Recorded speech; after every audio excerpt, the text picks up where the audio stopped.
6 p.m. Pakistan Standard Time. Assalamu alaikum. This is Radio Pakistan. The news read by Daman Zaman. The headlines. The Election Commission of Pakistan has issued a comprehensive code of conduct for the upcoming general elections. The caretaker Prime Minister has emphasized on the promotion of science and technology to accelerate development process in the country. The Information Minister says China-Pakistan Economic Corridor has transformed Pakistan's socio-economic landscape by addressing energy crisis and the crumbling infrastructure. The Army Chief says Pakistan has made unparalleled sacrifices in the war against terrorism and it will continue to fight the menace till its logical end. Pak Hajj app was launched today to facilitate Pakistani pilgrims during next year's Hajj. Mishal Al Ahmad Al Jaber Al Sabah was sworn in as the new Emir of Kuwait today. And now the news in detail. The Election Commission of Pakistan has issued a comprehensive code of conduct for the upcoming general elections scheduled to be held on the 8th of February next year. According to the code of conduct, political parties and contesting candidates shall not propagate any opinion or act in any manner prejudicial to the ideology, sovereignty, integrity and security of Pakistan. Besides, they shall not indulge in practices harmful to the morality, public order and integrity of the judiciary of Pakistan or ridicule the armed forces. The political parties contesting candidates and their supporters or other persons shall not encourage or enter into formal or informal agreement debarring men, women and transgender from becoming a candidate for an election or exercising their right of vote in an election.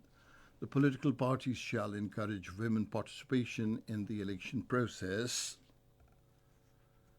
Political parties and contesting candidates shall dissuade their workers from destroying any kind of election material. Any public servant or person in the service of Pakistan shall not support any political party or candidate in any manner which may influence the election campaign or the outcome of the election results. Incitement to violence during pre-poll campaign or polling hours shall be strictly avoided by the contesting candidates and their supporters. Regarding the election campaign, there will be a complete ban on carrying and display of all kinds of weapons and firearms in public meetings and processions. The President, the Prime Minister, Chairman and the Deputy Chairman, Senate Speaker and the Deputy Speaker of an Assembly, Federal Ministers, Ministers of State, Governors, Chief Ministers, Provincial Ministers and Advisors to the Prime Minister and the Chief Minister, Mayor, Chairman, Nazim and their deputies shall not participate in the election campaign. This provision will also be applicable to caretaker setup. However, members of the Senate and the local governments are allowed to participate in the election campaign. On the polling day, the political parties, candidates and agents shall cooperate with the election officials and law enforcement agencies to ensure peaceful and orderly polling and complete freedom to voters to exercise their right of franchise. The district returning officers and district monitoring officers shall be responsible to ensure implementation of the Code of Conduct in the area of their jurisdictions. The caretaker Prime Minister Anwarul Haq Kakar has emphasized that focusing on science and technology is important to expedite development process in the country.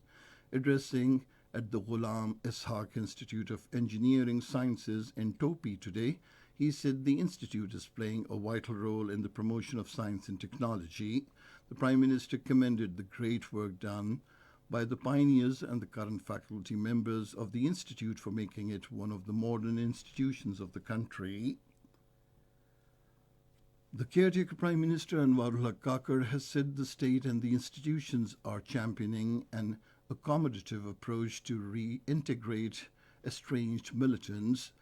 In a post on the social media platform X, he said peace and stability is our top priority. He said the surrender of Sarfaraz Bangalzai, alias Murid Baloch, the head of the band outfit BNA, along with his companions and families, is a very welcome development for Pakistan and Balochistan. This comes at the heels of another major reintegration in which Gulzar Imam Shambe, the previous head of BNA, was arrested and mainstreamed in recent past. This is Radio Pakistan. The Minister for Information and Broadcasting, Murtaza Solangi, has said China-Pakistan Economic Corridor has transformed Pakistan's socio-economic landscape by addressing the dire energy crisis and the crumbling infrastructure. Speaking at the 8th China-Pakistan Economic Corridor Media Forum in Islamabad today, he said CPAC Media Forum is dedicated to counter the propaganda against the China-Pakistan Economic Corridor by presenting factual information. He said China-Pakistan Economic Corridor is an infrastructure project which has generated over 2,000 and 36,000 jobs since 2013.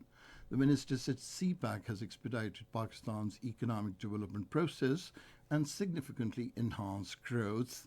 He said CPAC diverse 17,045 megawatt capacity encompassing hydro, wind, solar, and coal-fired plants have ensured a reliable and sustainable supply chain. The Chief of the Army Staff General Syed Asim Munir says Pakistan has made unparalleled sacrifices in its enduring fight against terrorism and will continue to fight it till its logical end. He stated this during an interaction with the members of prominent American think tanks and media in Washington. The Army Chief highlighted that Pakistan desires to broaden bilateral engagement with the United States through long-term multi-domain partnerships. Turning to the Kashmir issue, the Army Chief stressed upon the need for the resolution of the Kashmir issue as per the aspirations of the people of Kashmir and the United Nations Security Council resolutions. General Syed Asim Munir also emphatically highlighted the immediate need for ending the sufferings in Gaza, provision of humanitarian assistance, and implementation of a two-state solution for enduring peace in the region. The Chairman Joint Chiefs of Staff Committee, who is on an official visit to Jordan, General Sahid Shamshad Mirza, called on King Abdullah II in Amman. During his meeting, they discussed bilateral relations and military cooperation and prevailing regional security situation. The Jordanian King Abdullah II conferred the Medal Order of the Star of Jordan to the Chairman Joint Chiefs of Staff Committee in recognition of his meritorious services. Pak Hajj app was launched today to facilitate Pakistani pilgrims through digitized system during next year's Hajj. The Caretaker Minister for Information Technology, Dr. Umar Saif, and the Caretaker Minister for Religious Affairs, Anik Ahmed, attended the launching ceremony held in Islamabad this afternoon. Speaking on the occasion, Dr. Umar Saif said the Hajj app will help monitor the activities of pilgrims and guide them about their current location, time, and correct direction towards their destinations. He said the app has been developed in different languages for the facility of intending pilgrims. He said the app will also enable pilgrims to give their feedback regarding facilities to be provided to them during Hajj.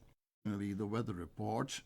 Mainly cold and dry weather is expected in most parts of the country, while very cold and partly cloudy conditions are likely in upper parts during the next 12 hours. Fog and smog is likely to persist in the plain areas of the Punjab, Upper Sindh and Khyber Pakhtunkhwa during night hours. And that is the end of this news bulletin. For more news and analyses, log on to our website, radio.gov.pk, and you can also watch the live video streaming of our bulletins on the link, facebook.com/Radio Pakistan News Official.